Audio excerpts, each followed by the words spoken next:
겟셀 우희란 자매입니다.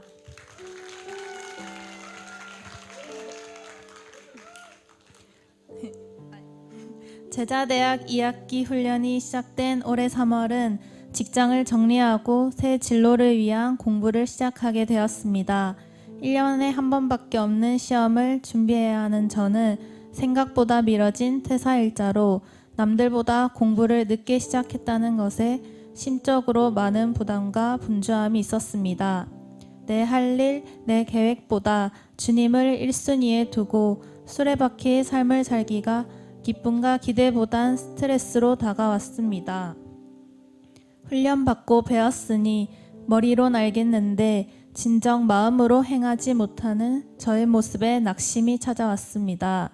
학업에 집중해도 모자랄 시간을 쪼개고 배분하는 것은 어디까지 타협할 수 있는지, 타협해도 되는지에 대한 생각들에 답을 몰라 불편한 마음을 안고 독서실에서 질질 짜기도 많이 하였습니다.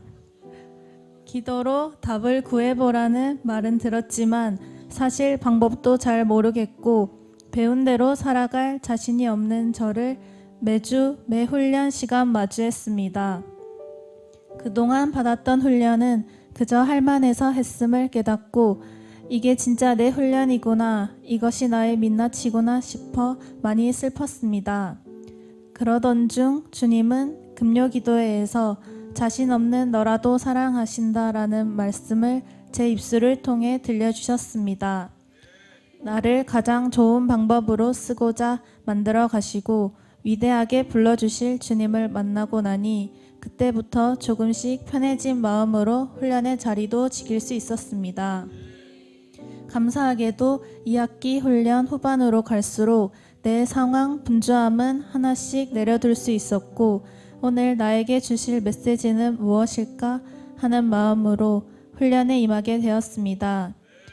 메시지를 통해 나를 책망하시는 것이 아닌 모든 순간 나를 응원하시는 하나님을 느끼며 무지한 제가 주님의 사랑을 더욱 알아가는 감사한 시간이었습니다. 훈련 도중 가정에 힘듦이 있어 기도해야 하는 상황이 있었는데 나의 루틴에 방해되지 않도록 그냥 잊고 덮어두고 아무 일도 아닌 것처럼 치부해버리고 싶었습니다. 기도를 하면 다시 생각나고 고민하게 되고 내가 더욱 감정적으로 변할 것만 같아 할 수 있는 게 아무것도 없음에도 기도를 회피하고 싶었습니다. 힘든 마음으로 자리에 앉은 훈련 마지막 날 목사님께서 제자들에게 받은 편지를 읽어주셨습니다. 우리 교회의 기도가 모여 한 영혼을 살릴 수 있다는 사실과 위대한 복음의 능력이 다시금 깨달아지는 순간이었습니다. 주님은 상황에 지쳐있던 저를 붙잡아 주셨습니다. 더 많이 기도해야겠다는 생각으로 바꿔주셔서 참 감사했습니다. 곳곳에서 행복 모임이 열리던 지난 시즌 훈련에서 저도 모르게 베스트 이름을 나누게 되었습니다. 일단 마음을 주셨으니 해본다는 생각으로 행복 모임의 자리를 만들었는데 주님의 은혜로 그 행복 모임이 이어졌고 지난 월요일 마침내 감사의 파이널을 하게 되었습니다. 학원 보조 강사였던 베스트는 어릴 때 가족들과 교회를 다녔다가 지금은 교회를 다니지 않는 상태였고 교회에 간다고 하니 어머니가 엄청 좋아하셨다며 어머니와 함께 주일 예배에 오기로 약속도 하였습니다. 그때 내가 주님이 주신 마음에 순종하지 않고 훈련 나눔 때 그 베스트 이름을 말하지 않았다면 그 영혼은 아직 혹은 끝까지 주님을 만나지 못했을지 모릅니다. 주님께서 내게 주신 마음에 대한 무게가 또 한 번 체감되어졌습니다. 파이널을 마친 후 집으로 돌아오는 길에 문득 지난 나의 행복 모임과 감사한 줄 몰랐던 큰 응답들이 다시 생각났습니다. 제 행복 모임을 하고 있을 때 친오빠가 오토바이 사고가 나서 얼굴을 크게 다쳤었는데 담임 목사님이 기도해 주시고 온 교회가 자신의 일처럼 함께 해주셨습니다. 이후 오빠가 대수롭지 않게 대학병원에서 입원 치료를 받는 것을 보며 우리 가족도 안심하며 일상으로 잘 돌아갈 수 있었습니다. 영혼에 대해 소극적이고 진정한 가치를 몰랐던 저였는데 아주 작은 순종에도 주님은 받은 은혜를 기억하여 감사하게 하셨고 베스트와 행복 모임 팀원들로 인해 제가 살아나게 하셨습니다. 이번 훈련의 감사함 중 또 하나는 우리 교회가 확실한 나의 교회가 되었음입니다. 혼자 밤에 차를 타고 셀가족 모임 금요기도회를 갈 때면 가까운 교회를 다녔으면 하는 아빠의 눈치를 보느라 부담이 조금 있었습니다. 금요일은 친오빠가 다니는 교회에서 기도를 할까 하는 생각도 사실 많이 하였습니다. 교회는 다 거룩한 곳인데 한 교회를 고집함이 이해가 안 될 때도 있었습니다. 그런 저에게 주님은 훈련 시간을 통해 우리 교회에 대한 감사와 애착심을 부어주셨습니다. 세상에 많은 엄마들이 있지만 우리 엄마는 다른 것처럼 사랑할 수밖에 없는 내 교회, 우리 교회를 알게 하시고 말하게 하셨습니다.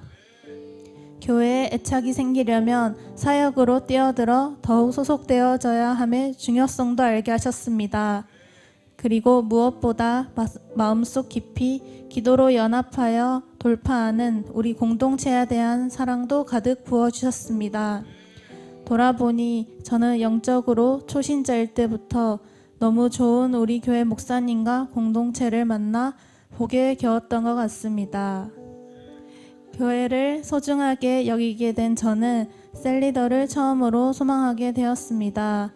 우리 목사님처럼 앞선 셀리더님들처럼 저도 새벽에라도 나를 찾는 셀가족이 있다면 달려갈 수 있도록 교회와 가까이 있어야겠다 결단했습니다. 주님께서 주신 은혜를 모른 척하지 않고 행동으로 옮기길 노력하는 제가 되겠습니다. 2년 전 양육훈련을 처음 시작하고 졸업을 마친 지금까지 주님은 내가 알아채든 아니든 항상 은혜를 부어주셨습니다. 예배와 양육훈련을 통해 주님은 고난과 힘든 상황을 해결해 주시는 분이 아니라 세상을 만드시고 주관하시는 분이심을 그저 입으로만 아니라 생각으로 마음으로 고백하게 되었습니다. 양육훈련이 끝난 지금에서야 기도를 구하고 결정하라는 말의 의미를 조금 알 것 같습니다. 주님에게 문제 해답을 바라기에 앞서 문제를 왜 주신 건지 돌아보고 문제를 허용하신 주님을 바라봐야 함을 깨닫게 하셨습니다. 그분의 존재를 깨달음으로 더 이상 문제는 문제가 아닌 게 되었기에 든든하고 참 감사합니다. 사실 이 간증의 자리에 서기까지 훈련받은 대로 살아내지 못할까봐 하는 마음에 많이 주저하기도 하였습니다. 하지만 현 상황 주님이 주신 자리에서 제가 할 수 있는 사역을 하기를 결단합니다. 제가 청년의 때에 겪은 불안과 갈등들은 문제가 아니라 교회와 가정, 직장, 어느 사역지에서든 사람을 살리는 무엇과도 바꿀 수 없는 양분이 될 것을 믿습니다. 아무것도 염려하지 말고 오직 모든 일에 기도와 간구로 너희 구할 것을 감사함으로 하나님께 아뢰라. 그리하며 모든 지각에 뛰어난 하나님의 평강이 그리스도 예수 안에서 너희 마음과 생각을 지키시리라. 빌립보서 4장 6절에서 7절 말씀. 아멘. 저를 어느 사역지로 보내실진 모르겠지만 그곳이 어디든 주님이 가장 좋은 때에 가장 좋은 것으로 보내실 것을 믿으니 기대하고 감사하며 나아가겠습니다. 무엇보다 기도로 주님이 예비하신 그 길에 대해 묻고 두려워하지 않으며 인도하시는 대로 따르겠습니다. 주시는 은혜를 놓치지 않고 가감없이 누리겠습니다.